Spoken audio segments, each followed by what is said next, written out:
Bismillahirrahmanirrahim. Assalamualaikum warahmatullahi wabarakatuh.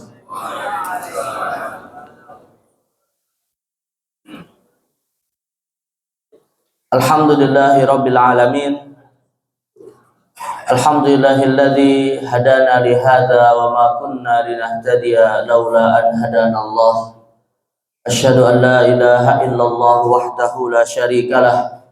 Wa ashhadu anna Muhammadan abduhu wa rasuluh wa khaliluhu wa safiyyuhu min khalqihi la nabiyya ba'dah. Allahumma fassalli wa sallim wa barik ala sayyidina Muhammadin wa ala alihi wa sahbihi wa man sara ala nahjihi wa istanna bi sunnatihi ila yaumiddin, amma ba'd. As-shaimun was-shaimat, al-mu'takifun wal mu'takifat, jamaah Masjid Subulis Salam yang dimuliakan Allah Subhanahu wa taala. Alhamdulillah kita senantiasa bersyukur pada Allah Azza wa Jal pada kesempatan di pagi hari ini kembali kita diberikan oleh Allah taufiknya untuk bisa kita sama-sama hadir melaksanakan kewajiban kita ibadah sholat subuh berjamaah, yang bahkan mungkin di antara kita atau mungkin mayoritas yang hadir di sini sudah dari sejak tadi malam melakukan i'tikaf, di mana tak terasa jemaah sekalian, alhamdulillah hari ini kita sudah memasuki Ramadan yang ke-23 ya, dan tadi malam kita beriktikaf malam yang ketiga dari 10 hari terakhir Ramadan, di mana tak terasa tinggal menunggu beberapa hari lagi ya, kita akan ditinggalkan oleh Ramadan. Bahkan tadi saya sempat lihat di layar sudah ada selamat hari raya Idul Fitri kalau nggak salah. 7 hari lagi gitu. Nah, maka kita berharap ya mudah-mudahan Ramadan yang telah lalu diterima pahalanya di sisi Allah Subhanahu wa taala, diistiqomahkan hingga akhir Ramadan untuk terus kita beribadah kepada Allah Subhanahu wa taala. Dan tentu kita berharap nilai-nilai kebaikan Ramadan yang kita lakukan pada tahun ini akan terus memberikan kepada kita arahan, pelajaran, dan bimbingan untuk kita bisa mengisi waktu-waktu yang kita akan datang untuk terus berada dalam suasana Ramadan meskipun tidak lagi nanti berada di bulan Ramadan. Amin ya rabbal alamin. Jemaah sekalian yang dimuliakan Allah Azza wa Jal, karena itu pada kesempatan di pagi hari ini ya, karena kita juga masih di awal-awal dari 10 hari terakhir Ramadan, di mana ini hari ketiga dari 10 hari terakhirnya, saya ingin menyampaikan hal-hal yang mungkin sebagian asatidzah sudah sampaikan ya, ataupun setiap tahun mungkin sudah disampaikan, tapi untuk mengingatkan kembali akan pentingnya seorang muslim memperhatikan 10 hari terakhir Ramadan ini, jamaah sekalian ya.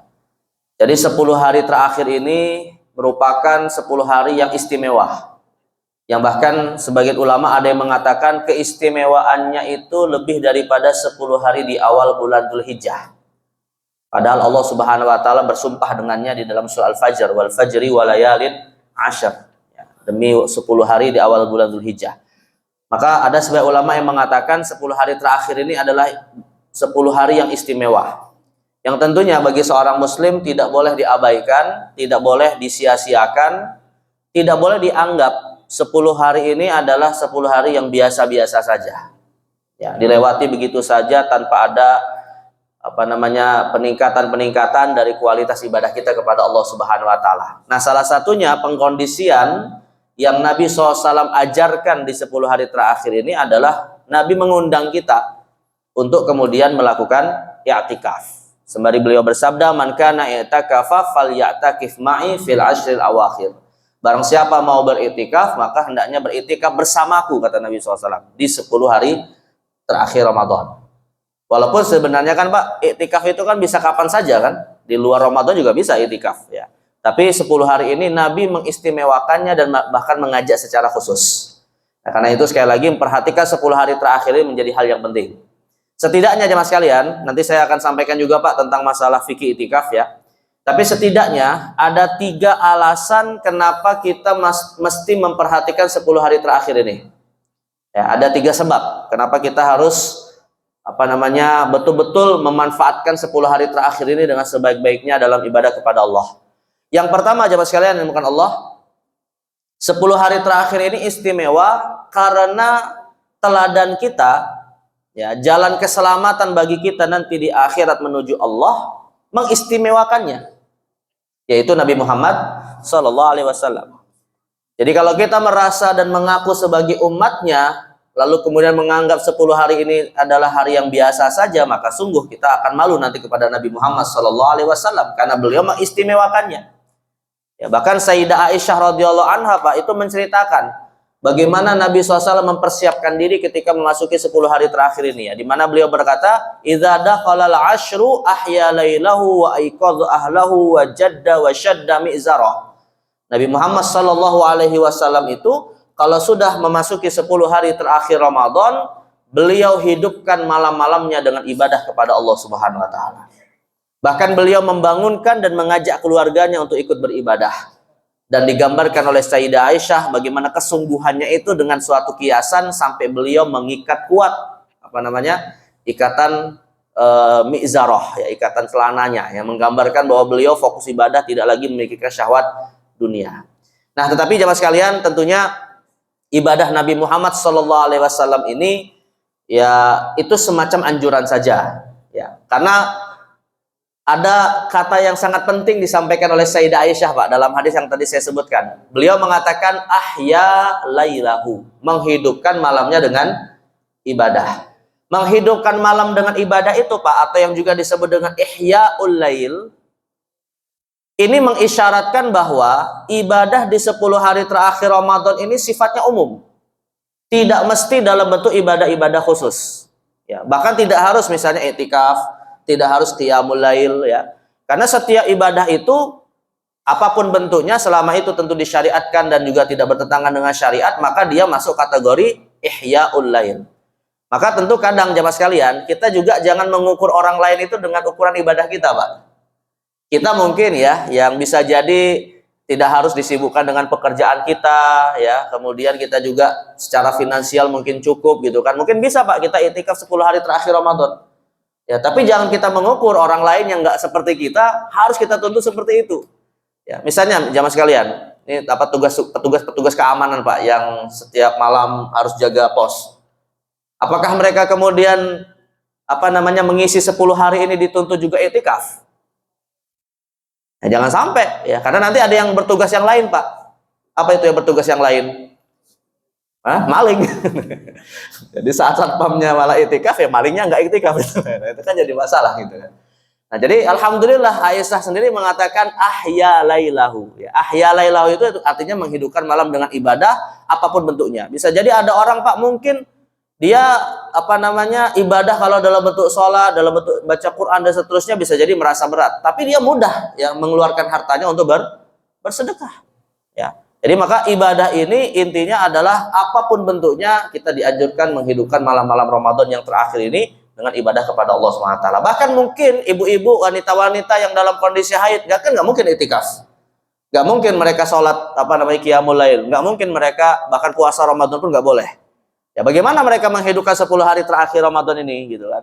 Apakah hanya dengan mager saja di rumah tidur-tiduran? Ya enggak. Bisa dengan ibadah-ibadah yang lain, memperbanyak zikir, menyiapkan menu berbuka puasa, menyiapkan makan sahur mungkin bagi yang beriktikaf, ya.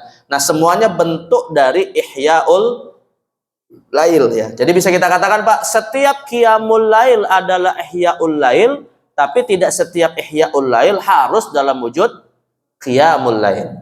Nah, ini isyarat dari Sayyidah Aisyah radhiyallahu anha bahwa memang Nabi Muhammad 10 hari itu beriktikaf, tapi beliau juga tidak mewajibkan semua sahabatnya harus beriktikaf, ya. Maka ada sahabat-sahabat yang mungkin disibukkan dengan perkara yang lain, bahkan Pak ada yang disibukkan masih dalam proses berperang misalnya di 10 hari terakhir itu, ya. Karena di zaman Nabi Muhammad kan perang itu ada 2 jenis Pak, ya. Perang yang dihadiri oleh Nabi Muhammad itu namanya disebut ghazwah, dan yang kedua perang yang Nabi tidak hadir tapi Nabi mengutus batalion perangnya, ya, disebut dengan syariah, dan itu tetap terjadi pada bulan Ramadan gitu, ya.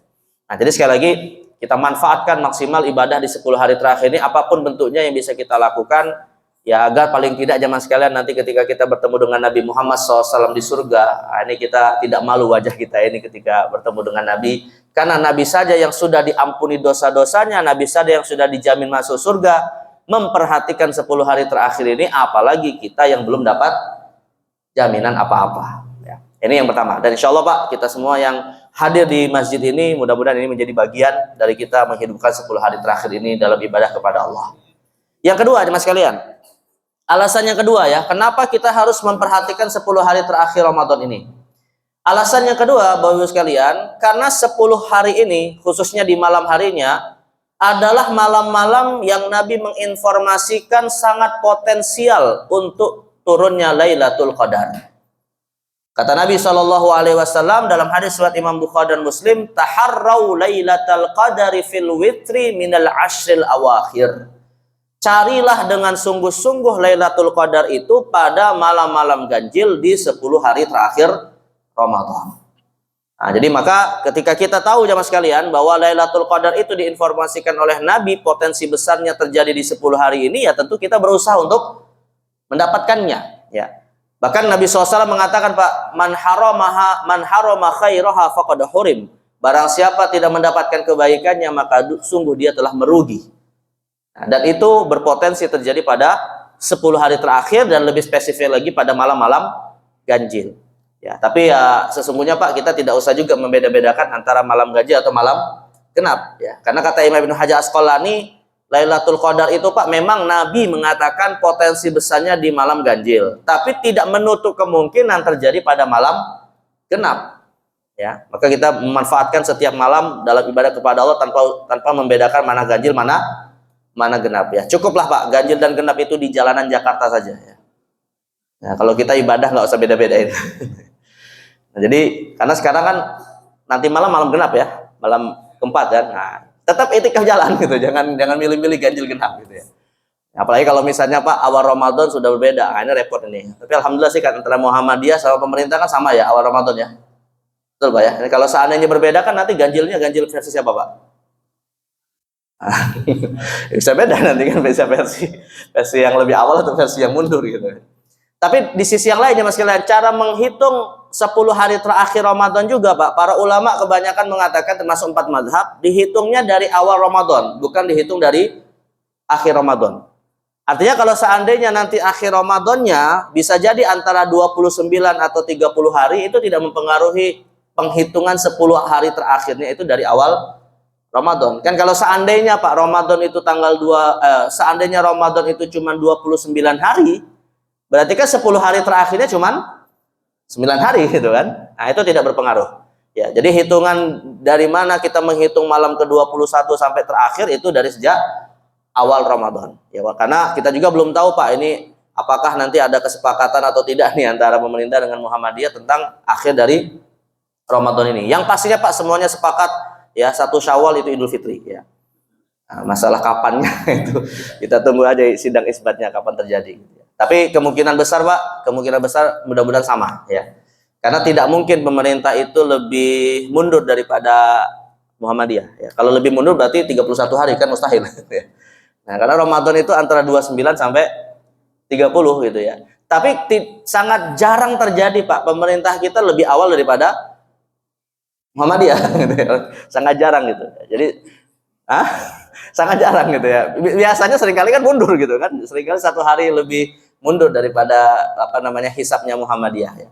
Maka ada kemungkinan besar akan sama antara pemerintah ataupun Muhammadiyah. Nah, jadi sekali lagi ya terlepaslah nanti bagaimana hari raya Idul Fitrinya kapan terjadi, yang penting kita betul-betul manfaatkan 10 hari ini dengan sebaik-baiknya. Karena sekali lagi jemaah sekalian, kata Nabi, man harama khairaha faqad hurim. Siapapun yang tidak mendapatkan kebaikan Lailatul Qadar, maka dia sungguh telah merugi.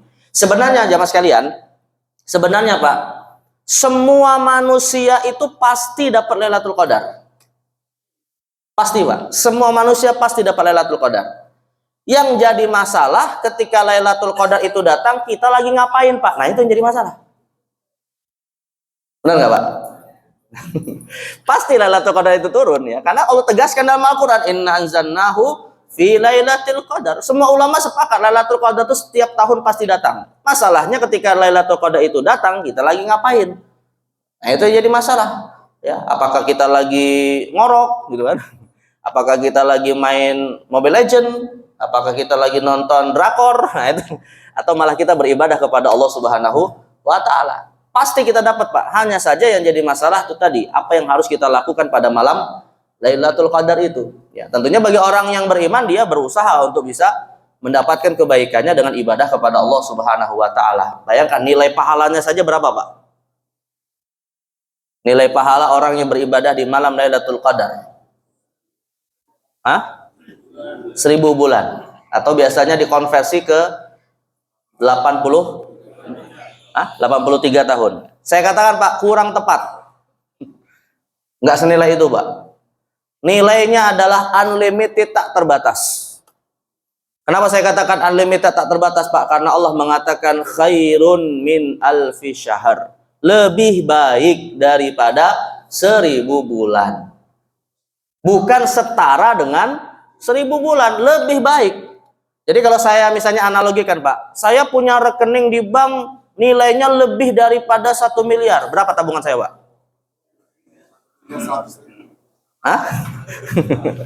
Yang pastinya lebih daripada 100 ini kan, lebih daripada 100 miliar kan? 100 miliar, lebih daripada 1 miliar. Ya paling tidak 1 miliar plus 1 rupiah. Paling tidak. Jadi kalau ada orang beribadah di malam Lailatul Qadar, Pak, pahalanya itu minimal adalah seperti dia beribadah 1000 bulan plus 1 detik. Ya, 1000 bulan plus 1 detik. Tapi tidak setara dengan 1000 bulan. Karena Allah sendiri mengatakan khairun min alfi syahr. Lebih baik, bukan setara. Sama seperti kita, Pak, yang bisa tadi sholat qobliyah subuh. Berapa pahala orang yang dapat yang sholat qobliyah subuh di masjid atau di mana? Karena nggak ada dalilnya harus di masjid gitu ya. Yang penting sholat qobliyah subuh. Khairun minad dunya wa ma fiha. Lebih baik daripada dunia dan seisi. Tidak setara dengan dunia dan seisinya. Ya, makanya kalau misalnya kita dijanjikan, Pak, yang bisa sholat qobliyah subuh nanti akan diamplopin uang 1 miliar, itu malah merasa kecil banget gitu, Pak. Padahal kalau Majlis Subul Salam ngomong kayak gitu, Pak, hadir nggak banyak yang datang ke masjid, Pak? Se-Indonesia pada datang ke Majlis Subul Salam. Padahal Allah katakan khairun minad dunya wa ma fiha. Lebih baik daripada dunia dan seisinya. Nilainya unlimited, tak terbatas. Nah, maka sekali lagi jemaah sekalian, yang tidak mendapatkannya sungguh dia telah merugi. Ya, minimal dengan ibadah-ibadah yang insya Allah kita bisa melakukan semuanya, Pak. Salah satunya apa? Ya, jagalah di 10 hari terakhir Ramadan ini, Pak, paling tidak sholat wajibnya. Ya, sholat maghribnya, sholat isyanya, sampai sholat subuhnya. Bahkan kalau bisa kita tambah dengan sholat taraweh dan witirnya bersama dengan imam. Karena Nabi mengatakan, man qama ramadhana ma'al imami hatta yansharif kutiba lahu qiyamu lailah. Barang siapa sholat qiyam Ramadan bersama imam sampai selesai, dihitung dia seakan sholat semalam suntuk. Jadi kalau kita pasang semua ibadah itu, Pak, di 10 hari terakhir Ramadan ini, insya Allah kita dapat kebaikan Lailatul Qadar. Ya, bahkan Imam Ibnu Hajar Asqalani sendiri, Pak, mengatakan orang yang mendapatkan Lailatul Qadar itu, Pak, tidak mesti merasakan ada hal-hal istimewa di malam itu. Ya, jadi tidak mesti misalnya, wah saya kok merasakan kok ibadah semangat banget gitu ya. Atau misalnya merasakan kok anginnya rasa-rasanya kayak gimana gitu ya. Nggak mesti kayak gitu, Pak. Ya, apalagi ada cerita-cerita yang aneh-aneh kadang kan, itu nanti ketika Lailatul Qadar datang nanti pohon-pohon pada nunduk misalnya. Ya nggak mesti ya. Bahkan saya katakan, Pak, ya seperti yang diarahkan oleh para ulama, lebih baik kita nggak tahu tanda-tanda Lailatul Qadar itu ya, agar nantinya kita tidak muncul dalam hati rasa sombong di esok harinya. Ya, daripada kita kemudian merasakan hal-hal yang istimewa, besoknya kita ngomong-ngomong, Pak, akhirnya apa yang terjadi? Amalnya menjadi sia-sia karena ada rasa sombong muncul dalam hati. Lebih baik kita anggap biasa saja, tapi tetap terus beribadah. Ya, walaupun memang ada jemaah sekalian beberapa riwayat tentang tanda-tanda Lailatul Qadar. Ya, misalnya sahabat Nabi yang bernama Abu Sa'id Al-Khudri radhiyallahu anhu itu pernah menceritakan, ketika Lailatul Qadar itu kami rasakan turun, di esok harinya tanah-tanah yang ada di sekitar kami itu basah dengan air. Dan Nabi SAW ketika beliau bangkit dari sujudnya ketika sholat, itu tersisa bekas lumpur yang mengering di dahinya. Berarti apa tandanya, Pak, di malam itu? Bukan banjir, Pak. Basah itu maksudnya basah, nggak sampai banjir gitu ya. Ya hujan gerimis lah gitu. Nah, ini kan salah satu tanda gitu, Pak. Ya, bagaimana kalau misalnya di 10 hari terakhir ini hujan gerimis semua, Pak? Gimana coba? Nah, Ini kan akhirnya nggak bisa kita bedakan itu. Karena Lailatul Qadar itu semua ulama sepakat cuma satu malam dalam 1 tahun. Tapi ya, tadi saya katakan Pak, tidak mesti kita mengetahuinya secara pasti. Lebih baik kita nggak tahu, tapi pahalanya kita dapatkan dan nanti kita akan dikejutkan oleh Allah di yaumil mahsyar ketika timbangan amal kita rupanya lebih besar daripada apa yang kita perkirakan. Nah ini jadi maka sekali lagi kita pasang semua ibadah ini dengan sebaik-baiknya agar kita layak mendapatkan Lailatul Qadar ya. Dan yang terakhir jemaah sekalian, kenapa kita kemudian mesti memperhatikan 10 hari terakhir Ramadan ini ya? Nabi Muhammad SAW bersabda dalam hadis riwayat Imam Bukhari, innamal a'malu bil khawatim. Sesungguhnya amal soleh itu tergantung penutupnya, akhirnya. Jadi kalau kita ingin melihat Pak, indikator kebaikan amal soleh kita itu, lihatlah ketika kita menutup ibadah itu. Ya, kalau ibadah itu kita tutup dengan kebaikan, maka insya Allah akan dinilai baik juga dari awal sampai selesainya. Ya, makanya harusnya jamaah sekalian, semakin mengakhiri Ramadan, harusnya kan semakin masjid-masjid itu lebih penuh dan meriah lagi dengan ibadah dan seterusnya. Walaupun sebagian masjid hari ini juga pada maju-maju gitu Pak ya, softnya gitu ya. Saya kemarin Pak dapat berita dari teman saya yang yang menjadi salah satu pengurus di suatu masjid Pak. Sebenarnya daerah lumayan perkotaan gitu, daerah perumahan di daerah Jakarta Selatan. Masjidnya besar Pak, lebih besar daripada ini, dari Subulus Salam. Tapi kemarin ngomong gini di WhatsApp gitu kan, saya Isnan mohon maaf nih, jadwal antum ngisi kultum sama imam taraweh di cancel gitu kan, untuk besok hari Senin Pak. Saya bilang kenapa gitu, jamaahnya udah nggak ada lagi. jadi di cancelnya karena sudah pada mudik jamaahnya gitu. Jadi akhirnya sholat tarawehnya sama imam sama ketua DKM aja gitu, nggak ada kultum gitu. Oh ya udah nggak apa-apa. Padahal masjidnya Pak ya lebih besar daripada masjid ini. Saya nggak sebut lah masjid apa gitu Pak ya, biar nama baik itu terjaga gitu. Itu masjid di samping kampus Pak. Mungkin ya karena salah satu jamaahnya kebanyakan adalah mahasiswa ya, mahasiswa udah pada liburan gitu. Nah tapi masyarakatnya juga udah habis juga, orangnya pendatang semua gitu ya, pada mudik ya. Akhirnya ya udah nggak apa-apa lah ya. Tapi kita tetap husnuzon Pak ya, jangan sampai kita juga seuzon kepada saudara-saudara kita yang melakukan perjalanan mudik. Toh mereka juga kan mudik itu juga dengan niat baik ya, termasuk ibadah bukan? Ya, mereka silaturahim kan niat ibadah juga ya. Di perjalanannya mereka tetap ibadah dan seterusnya. Ya, tetapi ya itu tadi, kalau bisa tetap syiar di masjidnya tetap terjaga ya. Nah, jadi maka sekali lagi amal manusia itu Pak tergantung kepada penutupnya ya. Layaknya seperti orang main bola Pak. Ya, istilahnya ada injury time. Semakin semangat para pemain itu untuk mencetak gol itu kan biasanya di penghujung-penghujungnya ya. Meskipun kalah 1-5 Pak ya. Ya nggak apa-apa. Ya daripada menang sombong, mending kalah tapi tawadu ya, dan introspeksi. Oh, memang pelosan ya pertama. Ini gara-gara pelatihnya diganti ya. Nah jadi sekali lagi kita manfaatkan 10 hari ini untuk bisa mengukur apakah Ramadan kita Ramadan terbaik ya. Karena jika kita tutup dengan kebaikan, insya Allah yang awal pun akan terbaik. Bahkan ulama kita mengatakan Pak, lebih baik lalai di awal tapi di penghujungnya dia fokus ibadah daripada di awalnya semangat tapi kemudian semakin menurun kualitasnya hingga akhir Ramadan ya. Tapi tentu lebih baik dari awal sampai akhir kita terus semangat beribadah. Nah, karena itu jemaah sekalian kepada Allah Subhanahu wa taala, salah satu bentuk pengkondisian untuk kita kemudian Pak bisa memanfaatkan 10 hari terakhir ibadah ini dengan sebaik-baiknya biar fokus. Rasulullah SAW mengkondisikan kita dengan cara melakukan iktikaf. Ya, melakukan iktikaf. Karena iktikaf ini Pak, ya tadi saya katakan memang benar sih, bisa saja ibadah di luar masjid ya, di rumah kita bisa ibadah dan seterusnya Pak. Tapi ya lagi-lagi Pak, godaan di luar masjid itu lebih berat daripada di dalam masjid. Ya, di masjid kita mau bagaimanapun tetap akan, walaupun mungkin nggak semangat ibadah Pak, melihat orang lain beribadah akhirnya muncul semangat ibadah itu. Tapi kalau di rumah sudah sendirian, televisi hidup, ya ibu-ibu dapurnya juga berantakan dengan barangnya sudah dibeli, kalau nggak dimasak kayaknya gimana gitu kan ya. Kalau di masjid kan nggak kepikiran itu Pak. HP juga mengganggu kita kadang ya. Makanya para ulama mengatakan Pak, iktikaf yang baik itu kata Syekh Ali Jum'ah, ketika kita berada di dalam masjid ya, ketika kita berada dalam masjid beriktikaf Pak, beliau mengatakan hendaknya melakukan 4 hal atau kurangi 4 hal. Kata Syekh Ali Jum'ah ya, mantan mufti ya, mufti di Mesir. Nah, dia mengatakan ada 4 hal yang dikurangi ketika kita beriktikaf. yaitu qillatul anam wa qillatul manam wa qillatul kalam wa qillatul aqli. Qillatul anam wa qillatul manam wa qillatul kalam wa qillatul aqli. Qillatul anam, kurangi berinteraksi dengan manusia. Ya, fokus bertahanus, fokus bermesraan dengan siapa? Allah Subhanahu wa taala. Yang kedua, qillatul manam, kurangi tidur. Ya, kurangi tidur untuk bisa memanfaatkan ibadah dengan sebaik-baiknya, walaupun tidurnya sendiri di masjid Pak itu sudah dihitung sebagai ibadah ya. Ya kan tidur di masjid juga ibadah. Iktikaf itu kan apa namanya, tidak dibatalkan oleh tidur Pak, kecuali kalau tidurnya mimpi basah ya baru batal itu. Tahu mimpi basah Pak ya? Oh ya, bukan kehujanan Pak ya.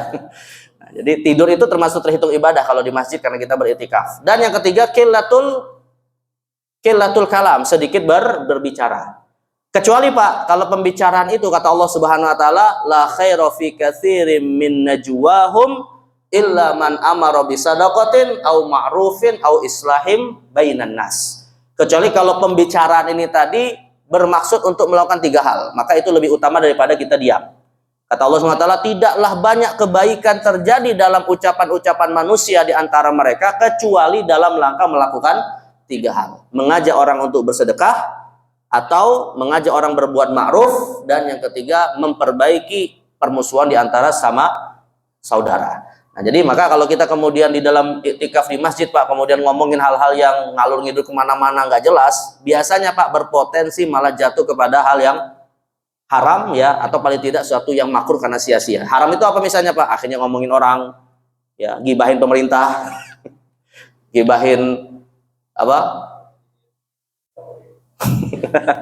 Pokoknya gitu itulah. Gibahin pelatih bola yang kalah. Nah, itu kan termasuk nggak boleh sebenarnya. Nah, jadi maka sekali lagi lebih baik kita fokus ibadah ya. Kalaupun misalnya ingin berbicara, ya Ustadz misalnya boleh nggak apa-apa bicarakan karena mengajak kepada kebaikan gitu ya. Tapi kalau ngobrol yang kemana-mana nggak jelas, sebaik kita diam saja. Nah itu qillatul kalam ya. Dan yang keempat qillatul akal ya, mengurangi makan ketika di malam hari biar ibadahnya tidak terasa berat ya, karena tentu makan itu membuat ngantuk dan semacamnya.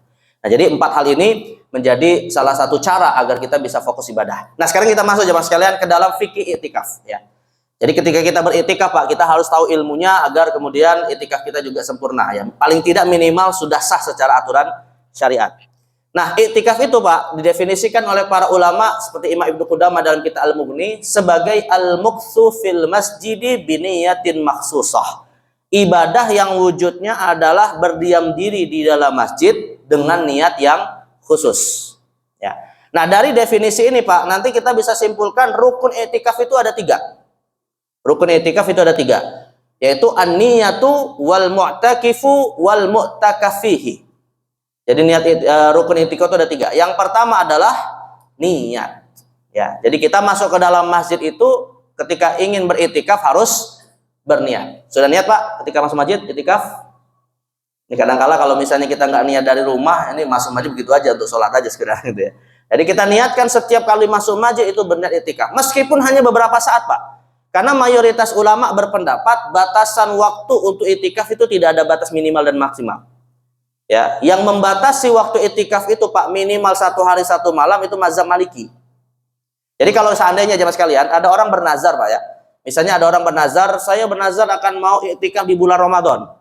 Dia ngomong kayak gitu Pak. Maka dalam mazhab Maliki belumlah dia menunaikan nazarnya kecuali dia sudah iktikaf minimal 24 jam sehari semalam. Tapi kalau menurut mayoritas ulama Pak, dia ngomong kayak gitu dimutlakkan gitu ya, tidak dibatasi waktunya, maka hanya beberapa menit saja dia di masjid itu sudah dihitung iktikaf. Kecuali kalau misalnya dia bilang ya saya bernazar iktikaf 1 hari misalnya, nah, maka dihitung harus 1 hari. Kan nazar itu ada 2 Pak, ada nazar mutlak, ada nazar muqayyad ya. Ada nazar yang dia sifatnya mutlak, tidak dibatasi oleh waktu, misalnya kayak orang mengatakan saya bernazar akan berkurban. Nah, maka dia menunaikan nazar kurbannya ini kapan Pak? Ya kapan saja, nggak dibatasi. Mau dia 2 tahun lagi, mau 3 tahun lagi, mau tahun depan, nggak ada batasan. Tapi kalau dia mengatakan saya bernazar kurban pada tahun ini, ya maka dia harus tahun ini. Nah, jadi kalau ada orang bernazar dia mau iktikaf, menurut mayoritas ulama beberapa saat saja dia sudah menunaikan nazarnya. Tapi kalau dalam mazhab Maliki harus berapa tadi? 1 hari 1 malam 24 jam. Nah, ingin mazhab yang mana, Pak? Hah? Masalahnya di Indonesia ini kayaknya umumnya iktikaf kita itu nggak full 24 jam, Pak. Rata-ratanya iktikaf kalong kan rata-ratanya, Pak. Iktikaf kalong tuh maksudnya. Cuman malam aja iktikafnya gitu kan. Malam iktikaf, siangnya udah aktivitas lagi di luar gitu ya. Ya nggak apa-apa. Ya, karena ikut mazhab Syafi'i gitu ya. Ini kalau mazhab Maliki nggak sah iktikaf kayak gitu ya. Mazhab Syafi'i harus iktikafnya kapan mulainya, Pak? Kalau dalam mazhab Maliki yang hitungannya 1 hari 1 malam. Hah? Enggak, bukan habis subuh. Habis maghrib. Ya, hitungan hari itu dimulai dari maghrib dan berakhir menjelang maghrib lagi. 24 jam. Ya. Tapi memang ada, Pak. Dalam satu hadis Sayyidah Aisyah mengatakan Nabi Muhammad SAW itu dakhala mu'takafahu ba'da sholatil fajri. Kata Sayyidah Aisyah, Nabi Muhammad itu baru masuk ke tempat iktikaf beliau di 10 hari terakhir itu setelah sholat subuh. Tapi menurut mayoritas ulama dari 4 mazhab, Pak, maksudnya adalah Nabi Muhammad itu niat iktikafnya dari sejak sebelum maghrib. Tapi beliau baru masuk ke tempat beliau khusus beriktikaf itu setelah subuh. Nah, makanya bisalah dikompromikan antara pandangan bahwa iktikaf itu hitungannya dari sebelum maghrib. Dan Nabi baru keluar dari tempat iktikafnya, Pak, di hari atau di maghrib sebelum hari raya Idul Fitri. Jadi Nabi Muhammad itu iktikafnya 10 hari ini full. Ya, sebelum maghrib beliau berniat, setelah subuh beliau masuk di tempat khusus beliau beriktikaf. Beliau biasanya mendirikan semacam kemah khusus gitu iktikaf, dan baru keluar dari tempat iktikaf tersebut sebelum maghrib di hari raya Idul Fitri. Nah, itu kalau iktikafnya Nabi Muhammad SAW. Ya, jadi Nabi tidak pernah mencontohkan iktikaf kalong, Pak. Ya, iktikaf beliau itu pagi, malam, siang, sore gitu ya. Nah, kalau kita cuma iktikaf malam aja ya. Tapi nggak apa-apa ya, karena tadi saya katakan mayoritas ulama mengatakan niat iktikaf tidak harus dibatasi batasan waktunya.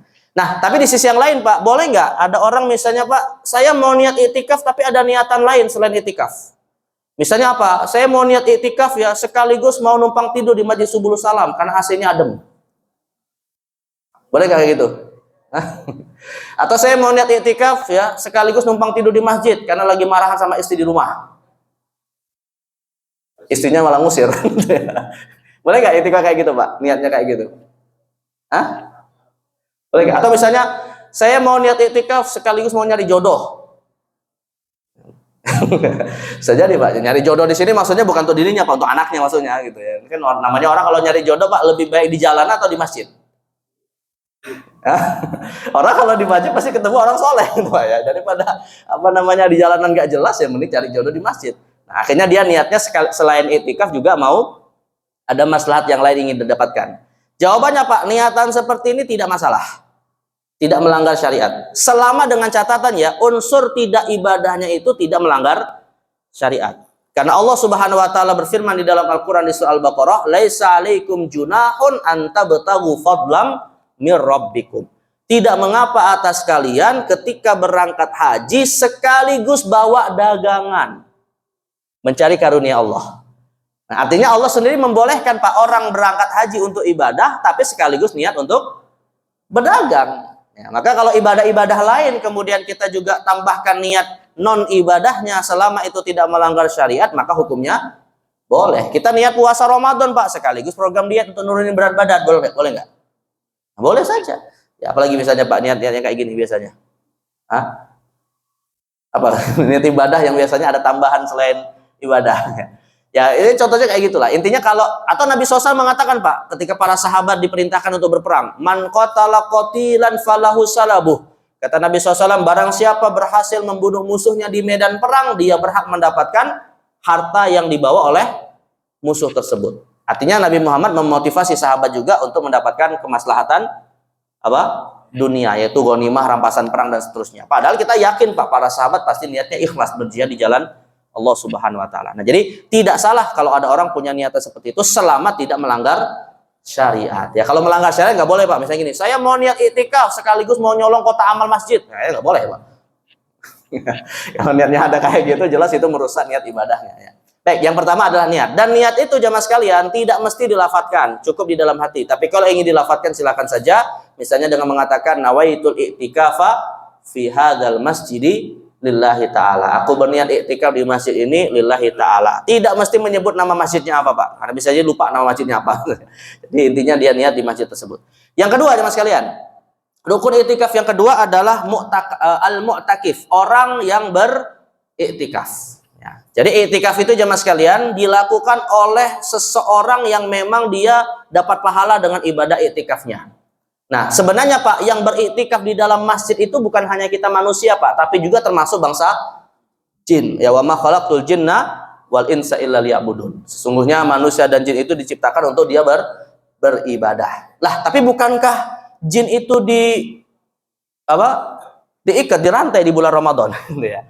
Nah, ini sebenarnya pemahamannya perlu diluruskan Pak. Karena yang diikat oleh Allah Subhanahu wa taala itu sesungguhnya begini Pak, yang diikat itu ada dua makna ya. Kata para ulama dalam kitab-kitab hadis menafsirkan hadis wasul silatis syayatin, dan setan-setan dibelenggu pada bulan Ramadan. Ya. Tafsir yang pertama Pak, perantaian setan ini tadi Pak, yang dirantai hanya setan, bukan jin. Ya, artinya setan itu Pak adalah jin yang dia membangkang kafir kepada Allah Subhanahu wa taala. Karena jin kan juga ada yang mukmin. Ya, kata Allah dalam soal jin apa? Wa anna minnal muslimun wa minnal qasitun. Ya, ada di antara kami jin-jin yang muslim tapi juga ada yang kafir, ya. Jadi yang dibelenggu oleh Allah itu hanya yang membangkang saja. Itu juga disebutkan dalam hadis yang lain wasul silat maraddatus syayatin, dan yang dibelenggu oleh Allah adalah setan-setan yang kufur, yang membangkang kepada Allah SWT. Dan itu maknanya ada dua. Ada yang menafsirkannya secara hakiki bahwa memang setan itu dibelenggu. Ada juga Pak yang memaknainya secara majazi. Maksudnya adalah setan itu sebenarnya tidak dibelenggu Pak, menggoda manusia di bulan Ramadan, tapi karena saking ruh orang-orang yang beribadah itu semakin tinggi, seakan-akan setan itu tidak berhasil dan tidak mampu menggoda manusia. Nah, tafsir yang kedua ini Pak memberi kita satu jawaban. Kenapa kok di bulan Ramadan masih banyak muslim yang bermaksiat? Nah, kenapa Pak? Hah?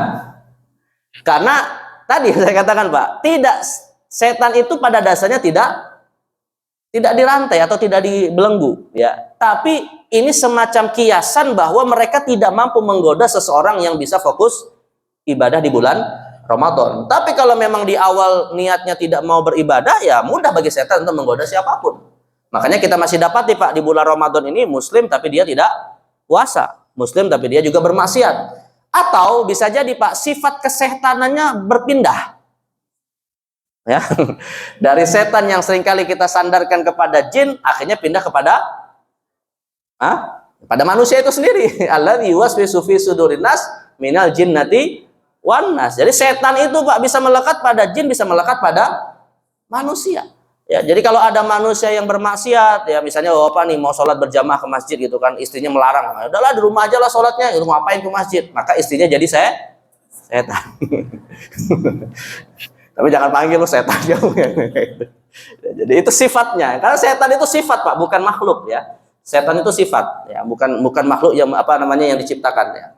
Nah, jadi maka setan ini hakikatnya dia tidak dibelenggu, tapi mereka tidak mampu untuk menggoda orang-orang yang ibadahnya fokus di bulan Ramadan. Makanya tadi saya katakan Pak, yang beriktikaf di masjid ini tidak hanya manusia. Bahkan yang sekarang lagi datang bersama kita Pak bukan hanya manusia, ada juga dari bangsa jin ya. Makanya kalau ada yang telinganya disentil jangan nyalain kiri kanannya Pak ya. Nah, bisa jadi itu. Bisa jadi ada jin yang ingin membangunkan kita ibadah ya. Maka kalau kita misalnya lagi itikaf Pak, itikafnya sendirian misalnya kan di suatu masjid, ya, lagi itikaf sendirian, daripada ngantuk saya baca Al-Qur'an lah dengan suara keras. Ya, pas kita baca Al-Fatihah waladhdallin, tiba-tiba pada yang nyaut Pak. Amin. Nah, itu Pak. Kabur atau terus sholat Pak? Ya terus sholat aja nggak apa-apa ya. Karena ada saudara kita dari bangsa jin dan malaikat ikut beribadah bersama kita. Bukankah Allah berfirman di dalam Al-Qur'an wa israfna ilaika nafaram minal jinni yastami'unal Qur'an. Ya, ingatlah wahai Muhammad ketika kami menghadirkan para jin-jin itu yang sedang mendengarkan engkau membaca Al-Qur'an. Jadi jin itu juga senang Pak kita baca Qur'an, mereka datang gitu ya. Jadi kita kalau pas baca Qur'an kemudian kayaknya ada hal-hal yang membuat bulu kuduk merinding gitu ya, itu nggak usah takut ya, karena mereka sedang beribadah bersama kita. Baik, jadi yang kedua niatnya rukun yang kedua adalah orang yang beriktikaf. Bisa dari bangsa manusia, bisa dari bangsa jin. Dan syarat orang ini bisa beriktikaf dan iktikafnya sah Pak. Allah menyebutkan di dalam Al-Quran ada 3 syarat ya, agar manusia iktikafnya sah ada 3 syarat, yaitu Allah mengatakan ya ayyuhalladzina amanu la taqrabus salata wa antum sukara hatta ta'lamu ma taquluna wala junubah. Jadi syarat iktikaf bagi manusia itu ada 3. Pertama, ya ayyuhalladzina amanu, wahai orang-orang yang beriman. Berarti syarat iktikaf adalah seorang muslim, beriman. La taqrabus salata wa antum sukara, janganlah kamu mendekati masjid dalam kondisi mabuk. Berarti syarat yang kedua adalah berakal. Ya, orang gila nggak boleh diajak iktikaf lah ya. Yang ketiga, wala junuban, tidak dalam kondisi berhadas besar. Tapi kalau dalam kondisi hadas kecil Pak, nggak ada masalah, tidak membatalkan iktikaf. Namun orang yang sedang iktikaf dia berhadas kecil, malaikat berhenti bersolawat kepadanya. Tapi iktikafnya tetap sah. Kata Nabi SAW, wal malaikatu tusalli alaihi madama fi musallahu ma lam yahdus. Malaikat terus bersolawat kepada orang yang berada di dalam masjidnya selama dia tidak berhadas. Nah, jadi artinya iktikaf di masjid itu Pak, hadas besar membatalkan iktikaf, hadas kecil menghentikan solawat malaikat. Nah, jadi maka kalau bisa sebisa mungkin kita saat iktikaf suci dari hadas besar ataupun hadas kecil ya. Nah, tapi jamaah sekalian, termasuk yang membatalkan iktikaf Pak selain 3 syarat ini tadi adalah keluar dari masjid tanpa hajat. Tapi kalau keluar dari masjid ada hajat Pak, misalnya keluar dari masjid mau ke toilet ya, mau buang hajat dan seterusnya, itu tidak membatalkan iktikaf. Atau misalnya keluar dari masjid itu Pak hanya sebagian tubuh, sebagiannya masih di dalam, nah itu tidak membatalkan iktikaf. Bahkan ada Pak sunnah Nabi Muhammad SAW yang saya hari ini belum menemukan Pak, termasuk saya belum bisa melakukannya. Apa Pak sunnah Nabi Muhammad ketika iktikaf? Saat beliau istirahat Pak, Nabi Muhammad itu iktikafnya Pak tidak full ibadah. Ya, kadang pada waktu-waktu tertentu beliau istirahat juga ya, untuk mengajarkan kepada sahabatnya bahwa iktikaf itu juga bukan berarti kita harus memforsi semua tenaga. Namun Nabi Muhammad itu Pak ketika beliau iktikaf, diriwayatkan dalam hadis riwayat Imam Muslim, saat beliau beristirahat Pak, sebagian tubuhnya di dalam Masjid Nabawi, sebagian yang lain berada di satu pintu, itu berada dalam rumahnya. Karena kita tahu kan rumah Nabi Muhammad dengan Masjid Nabawi kan Nah, berdempetan gitu ya. Nah, jadi Muhammad itu istirahatnya Pak antara Masjid Nabawi dengan rumah beliau. Beliau sambil baring, kepalanya diletakkan di paha ibunda Sayyidah Aisyah. Dan Sayyidah Aisyah kemudian sambil menyisiri rambut Nabi Muhammad SAW. Nah, silakan mau contohnya Pak. Itu di pintu ada berapa itu Pak ya? Ada di pintu masjid, sebagian di dalam, sebagian dia baring, istrinya di luar di emperan sambil nyisirin Pak ya. Nanti dokumentasikan Pak ya. Itu sunnah Nabi Muhammad Pak. Pernah ada yang lihat kayak gini Pak? Saya pribadi belum pernah melakukan itu ya.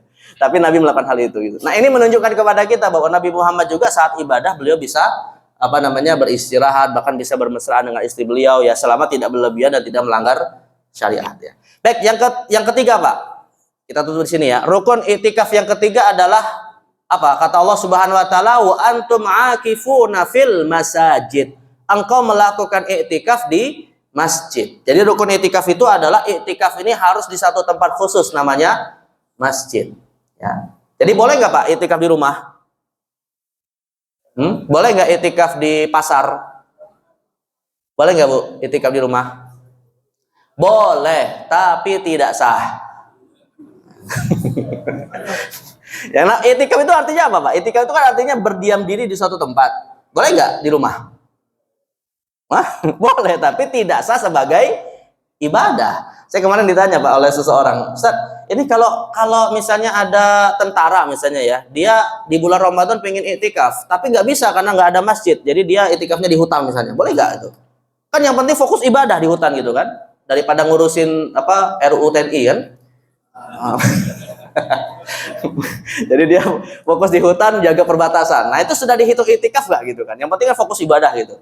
Ya saya bilang boleh nggak apa-apa, tapi nggak sah. Tapi Pak, tidak sahnya dia iktikaf, insya Allah dapat pahala iktikaf orang di masjid. Kenapa? Habasahumul uzru. Kata Nabi SAW, orang yang berniat ingin beriktikaf, tapi dia terhalangi oleh suatu uzur, maka niat iktikaf ini dia sudah mendapatkan pahala iktikafnya.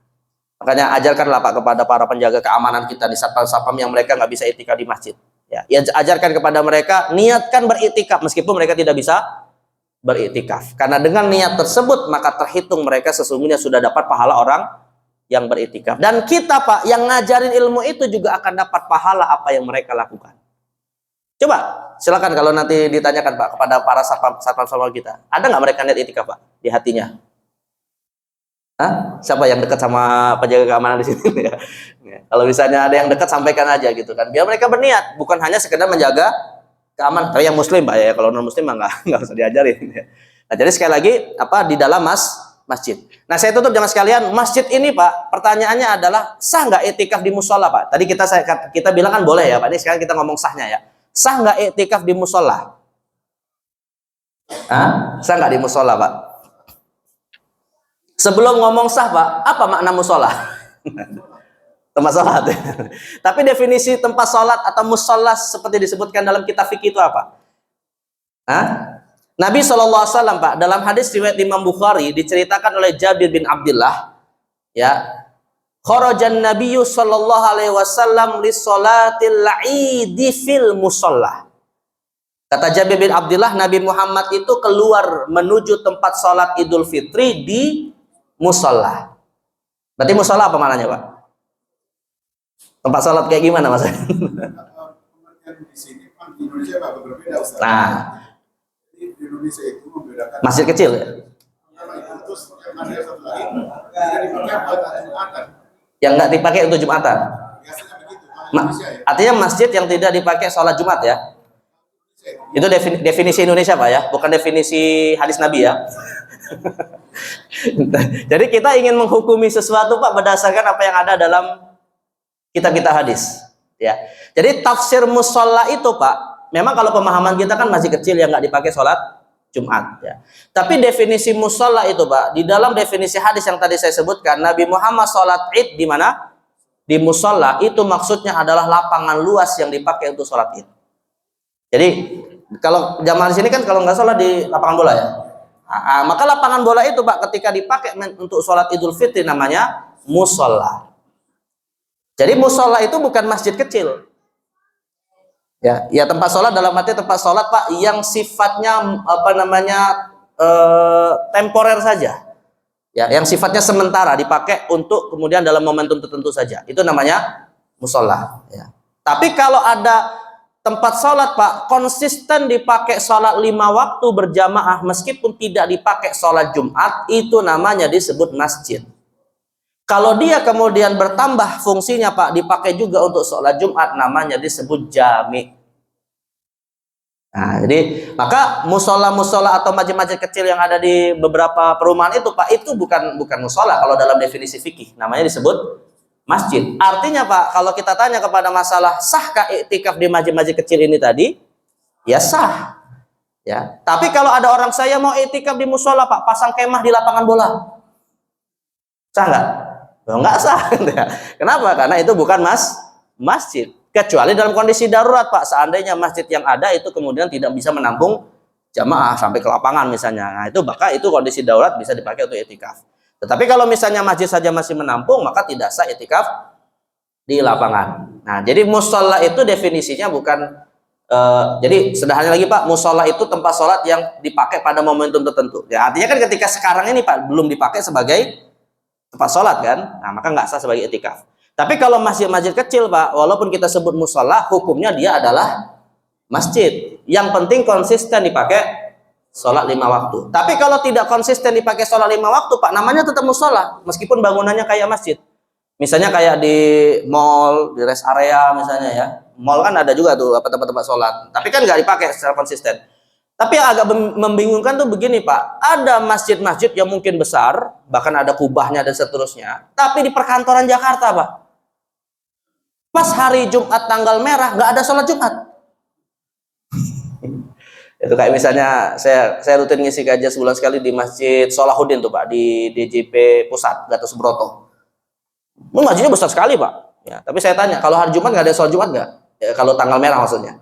Ya enggak Ustaz. Nah jadi itu statusnya masjid, jami atau musola.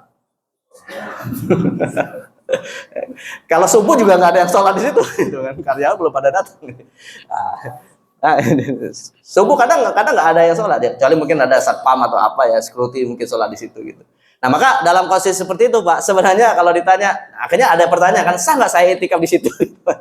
Sah nggak saya itikaf di situ gitu kan? Ya, saya katakan ya wallahu alam lah, tapi bisa saja dikatakan itu sah ketika difungsikan sebagai jami atau sebagai masjid, walaupun dalam momen tertentu dia tidak dipakai untuk sholat karena kondisi-kondisi yang tadi kita sebutkan. Nah jadi sekali lagi, iktikaf itu Pak, pertama sah di jami, sah di masjid. Setiap jami adalah masjid, tapi tidak setiap masjid adalah jami. Nah, jadi masjid-masjid kecil yang disebut musola itu sah sebagai iktikaf. Adapun musola dengan makna lapangan itu tidak sah sebagai iktikaf. Dan yang terakhir Pak, ada satu tempat lagi yang disebut di dalam kitab-kitab fikih dan juga dipersoalkan apakah sah atau tidak iktikaf di dalamnya. Namanya disebut zawiyah. Zawiyah Pak. Jadi zawiyah itu artinya adalah musallal bait. Musola yang biasanya ada di rumah-rumah umat Islam. Jadi kita misalnya Pak menyediakan satu tempat khusus di rumah kita untuk sholat. Nah itu namanya disebut zawiyah. Dan tidak mesti dalam bentuk kamar Pak. Bisa jadi dia sudut rumah yang kita taruh di situ sajadah misalnya, yang biasa kita pakai sholat sunnah. Nah itu disebut zawiyah. Nah zawiyah ini jamaah sekalian, semua ulama sepakat mengatakan laki-laki tidak sah itikaf di dalamnya. Ya, karena itikafnya laki-laki di masjid. Tapi ulama berbeda pendapat. Kalau perempuan boleh nggak itikaf atau sah nggak itikaf di dalam zawiyah? Karena kan tempat sholat terbaik wanita itu kan sebenarnya di mana? Di rumahnya kan. Nah maka dalam masalah ini Pak, mayoritas ulama mengatakan tetap tidak sah wanita itikaf di zawiyah. Karena istri-istri Nabi Muhammad setelah beliau wafat tetap itikafnya di masjid. Tapi pendapat mazhab Hanafi Pak, seperti fatwa Imam Ibnu Nujaim al-Hanafi mengatakan wanita boleh dan sah itikaf di zawiyah. Apalagi dalam kondisi ketika masjid tidak memungkinkan untuk mereka itikaf, misalnya karena faktor keamanan, mungkin juga tempat yang tidak memungkinkan karena banyak laki-laki yang itikaf ya, maka boleh wanita mengambil zawiyahnya sebagai tempat itikaf. Tapi ingat Bu ya, zawiyah Bu, bukan di dapur sambil ngulek sambal Bu ya, atau depan televisi sambil nonton misalnya, enggak gitu ya. Harus zawiyah, tempat khusus dia bisa fokus ibadah. Nah itu khusus bagi kaum wanita. Adapun laki-laki tetap itikaf di mana? Di masjid. Tidak sah laki-laki itikaf di zawiyah meskipun pakai mukena pun nggak sah. Harus di masjid. Baik, nah jadi sekali lagi ini tempat seorang beribadah ketika sedang iktikaf ya. Nah, itu musola sebenarnya Pak ya. Misalnya ada kantor gitu Pak ya. Dia masjid masjidnya kecil Pak. Tapi kalau ketika sholat Jumat dipakailah basementnya di parkiran sebagai tempat untuk sholat Jumat. Kayak misalnya kemarin yang demo 212 itu Pak, Monas jadi musola. Itu sebenarnya namanya musola Pak, tapi dia bisa dipakai sholat Jumat karena dalam kondisi darurat ya. Tapi kalau misalnya tidak darurat Pak, saya mau itikaf di basement kantor, boleh nggak? Sah nggak Pak? Boleh nggak? Boleh, tapi tidak sah. Nah, karena itu tidak dipakai untuk sholat saat itu gitu ya. Nah, jadi maka sekali lagi ya, kalau masih banyak ngapain itikaf di basement gitu ya. Nah, jadi kecuali kalau dia difungsikan sebagai masjid, walaupun itu pada momen tertentu saja, maka boleh dan sah sebagai tempat itikaf ya. Baik, ini mungkin jemaah sekalian ya terkait dengan ibadah kita di 10 hari terakhir Ramadan, khususnya tentang itikaf ya. Mudah-mudahan sekali lagi kita bisa istiqomah. Ini masih 7 hari, masih panjang Pak ya, walaupun kadang tak terasa ya, hari-hari itu semakin cepat berlalu gitu ya. Kayaknya kita baru kemarin saja baru mulai Ramadan, tapi sekarang udah hampir mau selesai. Ini sebenarnya satu isyarat Pak untuk kita sudah mulai banyak-banyak sering bertaubat ya. Ini jangan-jangan Dajjal sudah semakin dekat juga mau ketemu kita Pak. Karena sudah tanda-tanda akhir zaman, salah satunya adalah waktu itu semakin terasa cepat berlalu ya. Baik, mungkin yang bisa saya sampaikan ya Mas kalian, bermanfaat. Sudah mungkin tanya ya, silakan.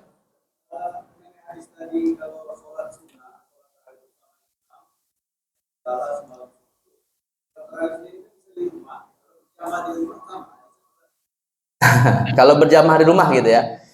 Kalau berdasarkan ini Pak, istilahnya kata para ulama itu berdasarkan qarinatul hal. Qarinatul hal itu Pak bisa juga kita sebut sababul wurud. Sebab riwayat hadis ini muncul Pak, itu konteksnya adalah sholat taraweh di masjid.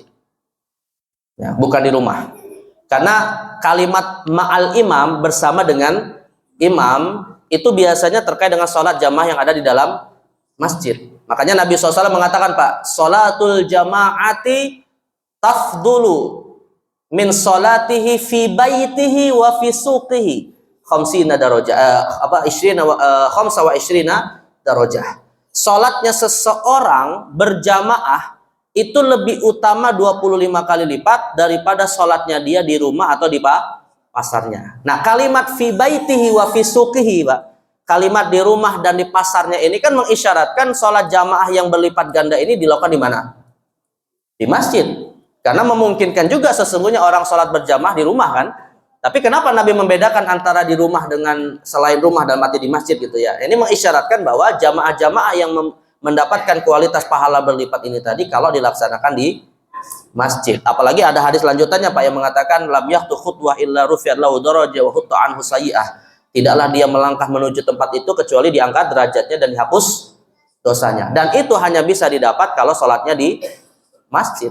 Nah, maka kalimat imam dan seterusnya ini Pak dalam konteks sholat jamaah itu kalau di dalam masjid. Tapi apakah kemudian sholat jamaah di rumah tidak bernilai pahala lebih daripada sholat sendirian? Ya jawabannya ada nilai lebihnya Pak, tapi hanya sebatas pahala berjamaah gitu. Jadi bukan pahala-pahala dia datang ke masjid itu sama dengan dia sholat jamaah di rumah. Seperti itu. Kalau ini yang Zawiyah itu kalau semuanya kan ada beberapa perangkat tahajud ya. Nah, terus dia menciptakan ada sholat di hutan. Oh. Ada beberapa yang praktek-praktek. Iya, iya. Itu berarti tidak dianggap itu ya karena itu tadi tidak dihukumi seperti masjid. Dan yang kedua Pak, sebenarnya tidak dilarang ya. Orang misalnya mencari tempat khusus untuk ibadah di gua misalnya gitu kan, atau pasang kemah di hutan misalnya ya. Bisa jadi mereka kan beralasan dengan mengikuti tahannusnya Nabi Muhammad ketika sebelum mendapat wahyu gitu kan. Nah, tapi pertanyaan kayak gini Pak, setelah Nabi Muhammad bertahannus atau beribadah di Gua Hiro lalu dapat wahyu, kira-kira Nabi masih melanjutkan itu enggak? Enggak kan? Tapi saya katakan Pak, praktek-praktek seperti ini sebenarnya juga tidak dihukumi secara mutlak juga salah. Ya karena bisa jadi Pak, ada orang mungkin lebih bisa fokus ibadah dengan cara seperti itu. Tapi memang harus dia menata hati dan menjaga imannya, karena itu berpotensi bisa lebih mudah digoda oleh syaitan. Muncullah kemudian pemikiran-pemikiran menyimpang. Akhirnya ada orang Pak setelah dia ibadah di hutan, ya pulang ke rumahnya dia bilang, wah sholat 5 waktu sudah nggak wajib lagi bagi saya karena saya udah dapat wangsit sebagai wali misalnya. Nah ini kan masalah. Nah, jadi kalau ingin ibadah secara khusus di suatu tempat yang bukan masjid dan seterusnya ya silakan saja. Tapi tidak dihitung itu sebagai itikaf gitu ya. Karena itikaf ini khas tadi wa antum aqifuna fil masajid, dilakukan di dalam masjid. Ya begitu Pak.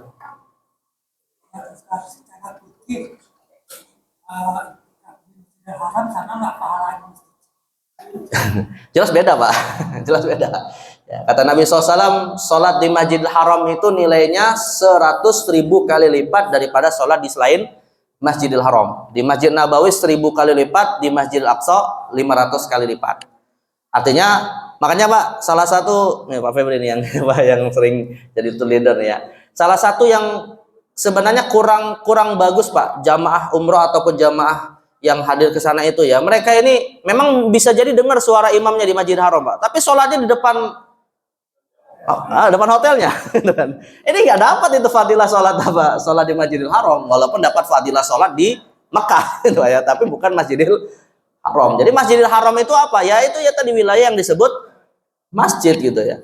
Nah, jadi maka sekali lagi pahala sholat di Masjidil Haram jelas itu berkali lipat daripada sholat di tempat lain. Tapi dengan catatan Pak ya, nilai pahala ya, bukan kuantitas sholat Pak. Karena nanti ada orang yang salah paham. Ya dia bertahun-tahun nggak pernah sholat mau diqodho, tapi cuma 2 rakaat di sana Pak. Karena dihitung 2 rakaat dikali 100.000. Jadi seakan dia sudah mengqodho 100.000 rakaat. Ya, nggak bisa. Namanya sholat qodho itu harus sejumlah yang dia tinggalkan. Nggak bisa diganti dengan pahala yang tadi berlipat itu tadi ya.